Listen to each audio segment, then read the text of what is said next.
Fundarstjóri, frú Vigdís Finnbogadóttir, fyrrverandi forseti, gaman að sjá þig hér, og fundarmenn og félagar. Mitt hlutverk hér í dag er að tala ristilkrabbameinsskimun, efni sem ég hef farið margoft í gegnum, og það sem ég ætlaði mér að gera er að rifja upp forsendur og hvað hefur verið að gerast á Íslandi og forsendur fyrir ristilkrabbameinsskimun á Íslandi.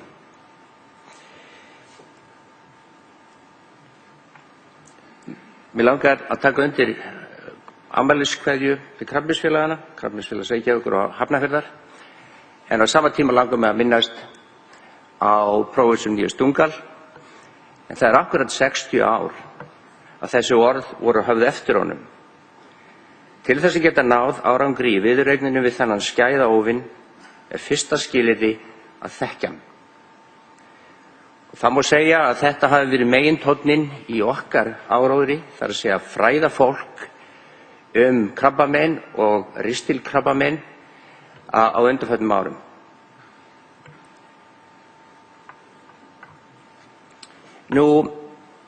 Skimun tel ég að sé skynsamleg og að rökin séu skynsamleg. Og ég ætla að telja upp nokkrar ástæður fyrir því. Sjúkdómurinn er algengur meðal Íslendinga. Nýgengi fer vaxandi, það þýðir að greintilfelli á ári þeim fjölgar. Við erum ekki að greina sjúkdóminn fyrr, þó við förum alla leið aftur til upphaf krabbameinsskrárinnar 1955. Þrátt fyrir alla þessa tækni sem við stærum okkur af, einhverju hluta vegna erum við ekki að greina þennan sjúkdóm fyrr. Dánartíðni hefur lítið lækkað, þó lífshorfur þeirra sem greinast sé betri, og kem að því seinna.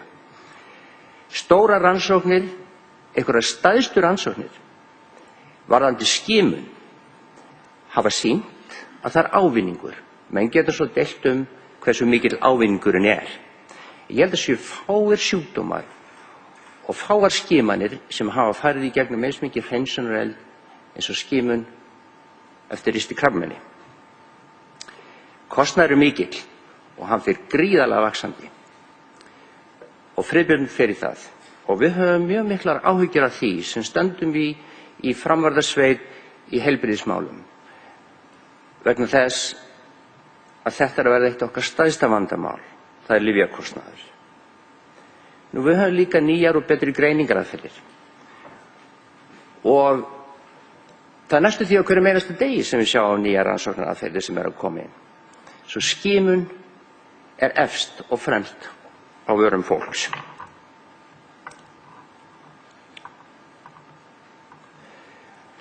Lítum til heimsins alls. Við greinum, ef við tölum ristilinn, þá greinum við 1 milljón tilfelli á ári. 1 milljón manns greinast með ristilkrabbamein og það deyja 530.000 manns. Og dánartíðni er 51,7% af þeim sem greina. Það sé að fólk lifir 5 ár eða lengur, 51,7%. Sem sagt, þetta heggur skarð ekki bara í Íslendinga, heldur í heiminn allan. Förum aðeins yfir nokkrar tölur sem er rétt að hafa á hraðbergi.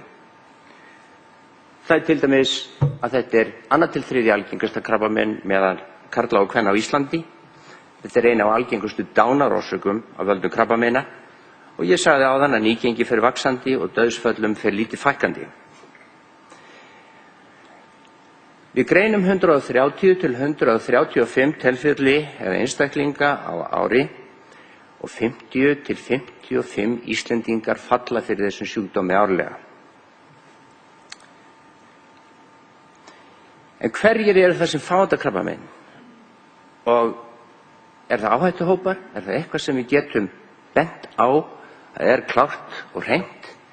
Nei. Stærsti hópurinn, sennilega 75% af þeir sem fá ristilkrabbamein, er þú og ég, Jón og Gunnar, sem hafa enga sérstaka áhættuþætti. Nema einn.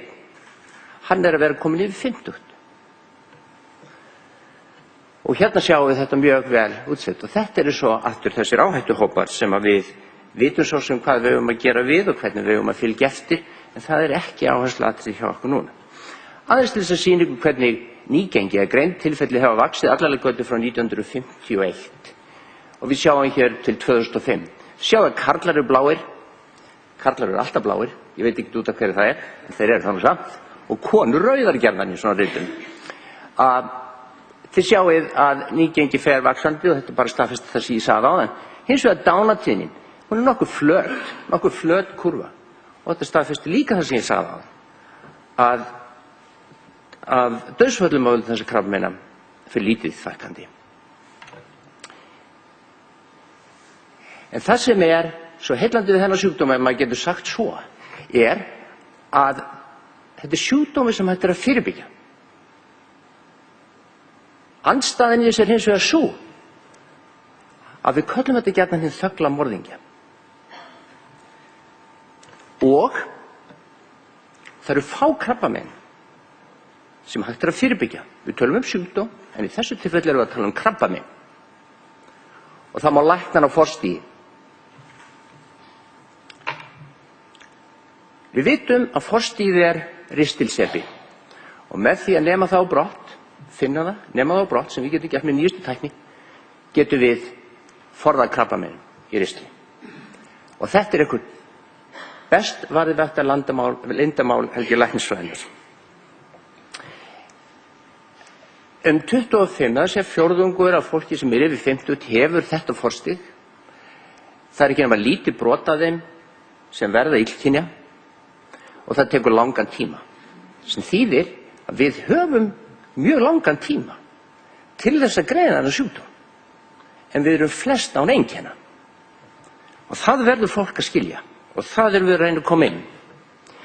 Við flokkum sjúkdóminn í A, B, C stig. Það er eftir því hversu langt hann er genginn til dæmis við greiningu. Og ástæðan fyrir því ég set þetta upp er að stigið segir ansi mikið til það hverjar horfur fólks eru við greiningu.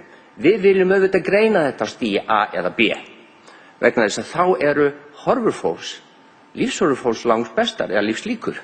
Hins vegar þegar við komum á C og D stigið, þegar krabbamein eru útbreitt, að þá eru líkurnar litlar.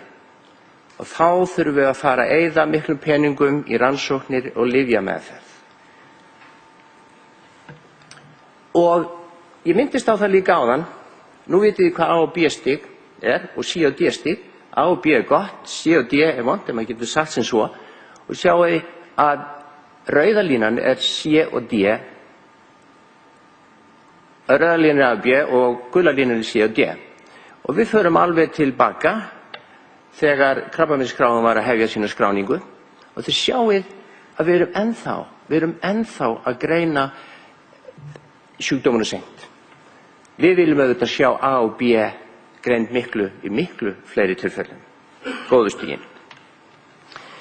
Nú, þetta er rannsókn sem hefur verið gerð hér fyrir nokkrum árum og sýnir að A og B stigin eða góðu stigin er aðeins hjá 50% þeirra sem greinar, það sé helmingi þeirra sem greinar. En tæplega 50 sem eru með C og D, sem eru langt gengin sjúkdóm. Og þetta er ekkert sér íslenskt fyrirbæri, þetta er allstaðar þekkjanlegt. Og þetta kannski enn frekar ýtir okkur í það að skima, leita, greina sjúkdóminn fyrr.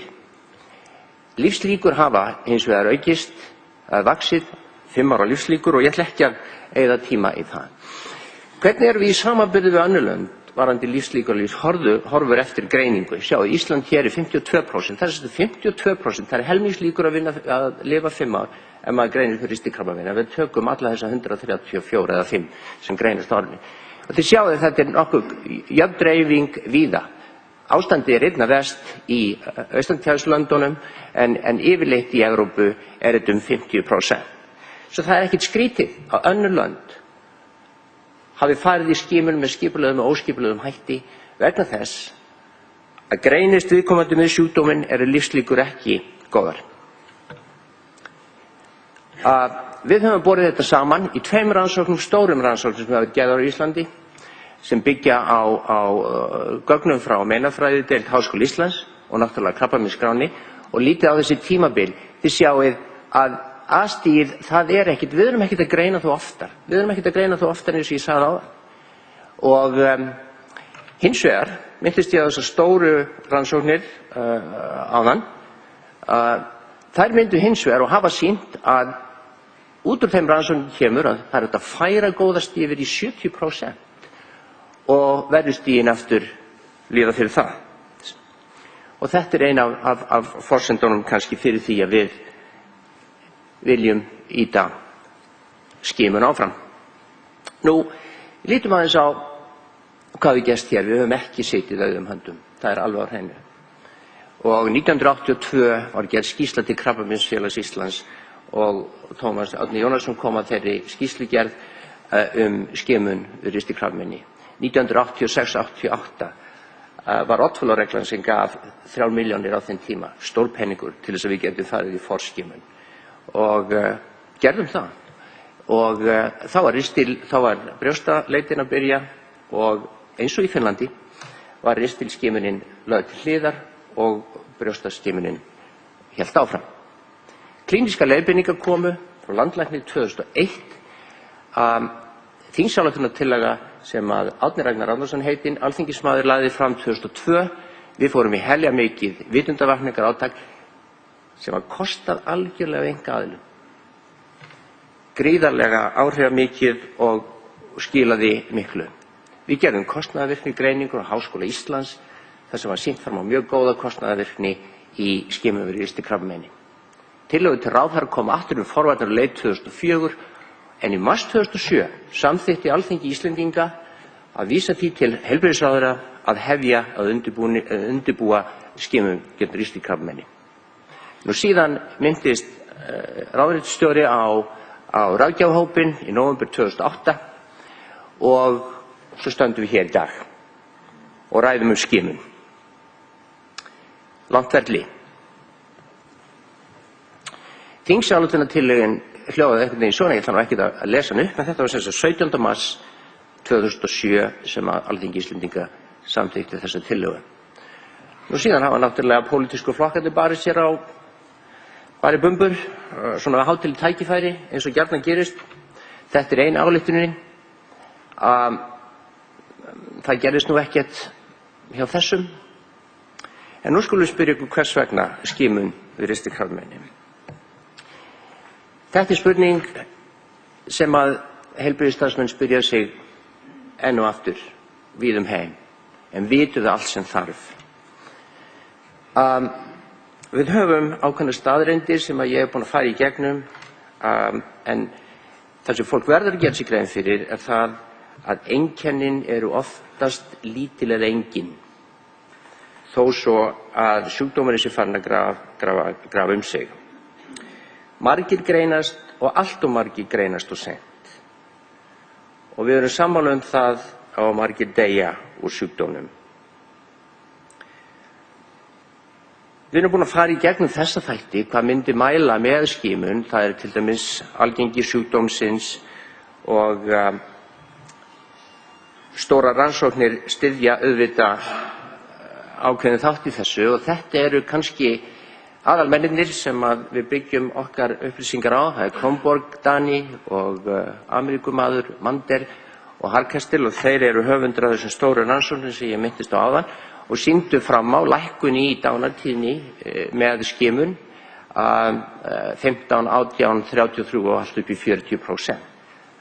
Þessar rannsóknir eru misjafnar en bara gæðum og magni, en allavega þetta vísbending það að það einhver árangur af þessu. Og hér aðeins upplýsingar hvernig þetta gert og þetta eru 260.000 manns sem tóku þessu rannsóknum og gera aðrir betur. Hvað mælir gegn skimun? Er skimun dýr og fyrirhafnarmikil? Er árangur lítill? Valda skimunaraðgerðir óþarfa ótta? Eru skimunaraðgerðir hættulegar? Og deyr fólk vegna skimunaraðgerða? Ég held við getum næstum því sagt já við öllu þessu. En þetta er alltaf matsatriði. Og maður verður alltaf að vega og meta kosti og galla. Mér finnst rétt að slá þessu upp. Við ræðum mikið kostnað og þetta eru gamlar tölur, en bara til þess að setja þetta í eitthvert samræmi. Að greina eitt ristilkrabbamein kostaði fyrir mörgum árum 1,6 milljónir. Ég veit ekki hvað kostar núna í dýrtíðinni. Brjóstakrabbamein var dýrara. Það var dýrara og er dýrara að greina eitt brjóstakrabbamein.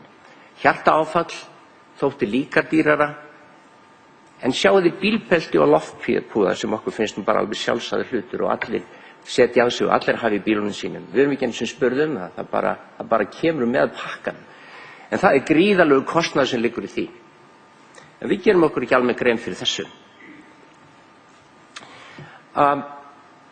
Við í ráðgjafarhópnum gerðum tillögur skimun á Íslandi 60 til 69 ára og heildarfjöldi þeirra sem á þessu aldursbili 25.000.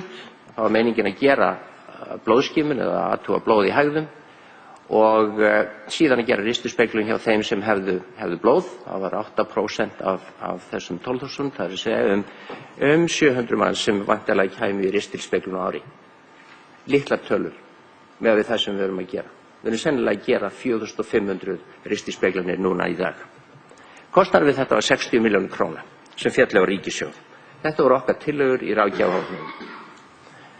Nú þetta er þetta spjald sem við notum til þess að fá saursýnin tilbaka og rannsökum þau og af því þetta er gróft próf þá greinum við ekki alla, en þetta er svona gróf skimun og alveg svo finnarnir nota. Ég nefni þetta sérstaklega af því að Malíla kemur að þessu og eftir, bara þannig að þið hafi svona grunnþekking á þessu.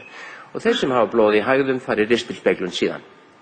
Nú ég myndist á það að með skimun getum við fært þetta A-stig úr 45% yfir í 70%, sem að þýðir það að við erum að spara heilmikið fé og við erum að auka lífsgæði fólks og við erum að lækna fólk. En hvenær hefst skimun? Hefst hún haustið 2008, eins og var sagt vorið 2008? Hefst hún 2009, eins og eitthvað sagði? Eða hefst hún 2010? Það verður hver að svara fyrir sig. Aðeins til þess að taka þetta saman sem hér hefur verið sagt. Ristilkrabbamein er algengur sjúkdómur. Eitt af algengustu krabbameinum meðal Íslendinga. Það er erfitt að meðhöndla þennan sjúkdóm ef hann greinist seint. Það er mjög auðvelt að meðhöndla hann ef hann greinist snemma. Hann hefur góðkynja fóstur sem er einkennalaust en er auðvelt að finna með nútíma tækni. Mikilvægt er að þekkja áhættuþættina. Láta athuga fyrir blóð í hægðum og gera það reglulega, sé maður 50 ára eða eldri, ristilspeglun ef einkenni er að ræða og viðkomandi er yfir 50 og skoðun á réttum tíma bjargar mannslífum. Þetta mun skila verulegum ávinning fyrir land og þjóð. Kærar þakkir.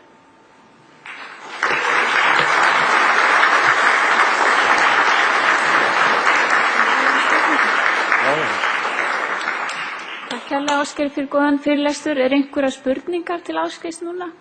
Áður en hann fer ykkur sem vil varpa ykkur spurningu fram til hans. Gjör svo vel. Fyrirgefðu Páll.